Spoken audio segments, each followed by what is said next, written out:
বাংলা নববর্ষের আর মাত্র একদিন বাকি। শেষ মুহূর্তে যে যার মতো দিনটি উদযাপনের প্রস্তুতি নিচ্ছেন। নতুন বাহারি পোশাক, হালখাতা, পালাগান, মেলা কত কিছুরই আয়োজন হতে যাচ্ছে। কিন্তু বাঙালি প্রাণের উৎসব পয়লা বৈশাখে পান্তা ইলিশও তো চাই। তবে এবারের চিত্র অনেকটাই ভিন্ন। বাজারে ইলিশের দামে যেন আগুন। মুখরোচক এ পদ সকলের থালায় জুটানো অনেকের জন্যই কঠিন হয়ে পড়বে। রাজধানীর বিভিন্ন বাজার ঘুরে দেখা গেছে প্রতি কেজি ইলিশ বিক্রি হচ্ছে 2000 থেকে 2200 টাকা পর্যন্ত, যা গত বছরের তুলনায় অনেক বেশি। বিক্রেতারা বলছেন তেল সংকটের প্রভাব নদীতে পড়েছে। অনেক ইঞ্জিন চালিত নৌযান নদীতে ভাসানো যাচ্ছে না। দাম বেড়েছে কি ওই যে আপনার যে তেলের যে সংকট, ওই যে জাউলারা নদীতে যাইতে পারে না, তেল কিনতে পারে না, পায় না। ঈদের বাজারে যে দাম আসছিল আরো কেজিতে 20-50-100 টাকা বেশি। প্রতিটা ভালো মাছের দাম বেশি। সম্ভাবনা বাড়ার তো সম্ভাবনা বেশি দেখা যায়। দেশে যে পরিস্থিতি, মাল যে পরিমাণ মাল আইতো ওই পরিমাণ বাজারে আসে না। অনেকে যে টলার মাল গাঙ্গে যাইতে পারে না, তেলের লেগা নানান অজুহাত দেয়। যে জায়গায় লাগবে 100 কেজি ওই জায়গায় 20 কেজি। তখন পাইকাররা জায়গায় এখানে বেশি, তখন কারাকারি করে কিনে, তখন দামটা বেড়ে যায়, কাস্টমারে খাইতে পারে। অন্যদিকে মাছ বিক্রেতা আনোয়ার হোসেন বলছেন এই প্রথম 20 বছরে এত বেশি।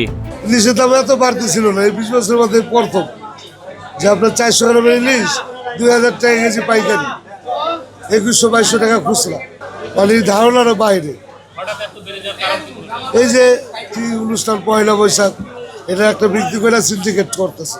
এটা মোটামুটি এই যে বৈশাখটা গেলে সপ্তাহখানিক, এক সপ্তাহ এরকম আবার আগের নিয়ন্ত্রণে চলে আসবে।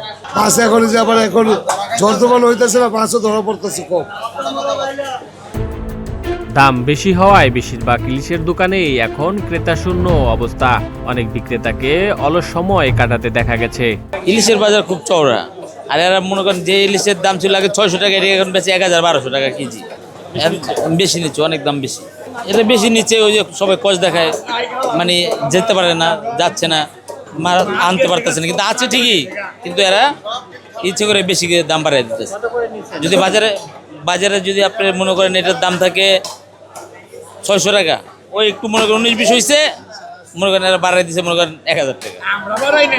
এইটাই ঠিক আছে। বৈশাখের জন্য কি আসলে এটা বৈশাখ মাসের তো কিছু না, এটা হলো একটা চিনি থাকে অন্যরকম, যার কারণে মনে করেন যারা যদি একটু পয়লা বৈশাখ আছে হঠাৎ ইলিশ মাছের দাম বাইরে আছে দ্বিগুণ। আবার কেউ কেউ আগে ভাগেই ইলিশ কিনে রাখছেন, সেই দিন আরও দাম বাড়ার শঙ্কা তো রয়েছেই। বিশেষজ্ঞরা বলছেন ইলিশের উৎপাদন ও সরবরাহ স্বাভাবিক না থাকলে প্রতি বছরই এমন পরিস্থিতি তৈরি হতে পারে। পয়লা বৈশাখের জন্য আর কি আগে ভাগে নেওয়া আর কি, পরে হ্যাঁ ইলিশ পরবর্তীতে মানে দাম বাইরে হয়ে যেতে পারে, এই জন্য আর কি আগে ভাগে নেওয়া। 2টা নিলাম, প্রায় এখন 1600 টাকার মতো আর কি দাম চাইছিল, দামাদামি করে আর কি 1400 টাকার ভিতরে নেওয়া আর কি। মিডিয়াম সাইজ, মোটামুটি বেশি আর কি। সামনে তো মোটামুটি বাড়বেই, কারণ এখন তো পয়লা বৈশাখ শুরু হয় নাই। তো পয়লা বৈশাখ সামনে বাড়তেও পারে, মানে বাড়বে, কমার কোনো চান্স নাই। এটা বাংলাদেশ। পয়লা বৈশাখে পান্তা ইলিশ বাঙালির সংস্কৃতির অবিচ্ছেদ্য অংশ হলেও বাড়তি দামের কারণে অনেকের পাতে ইলিশ উঠছে না। ফলে বিশেষ এই দিনে কিছুটা হলেও আনন্দে ভাটা পড়ছে। শাইনুল ইসলাম নূর, প্রতিদিনের বাংলাদেশ।